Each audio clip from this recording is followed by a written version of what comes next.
JK YouTube நிறைவு உண்மையிலேயே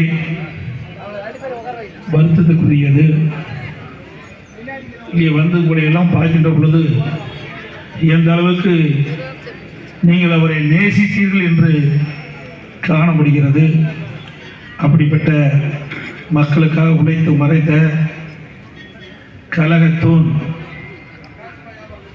இந்த தொகுதியினுடைய முன்னாள் சட்டப்பேரவை உறுப்பினர் அடிமைச்சோழர் திரு கேஜி ரமேஷ் அவருடைய மறைவின் காரணமாக குடும்பத்தை சார்ந்தவர்கள் அத்தனை பேரும் இன்றைக்கு தன் குடும்ப உறுப்பினர்கள் ஒருவரை இழந்து வாடுகின்ற காட்சி உண்மையிலே வேதனை அளிக்கின்றது.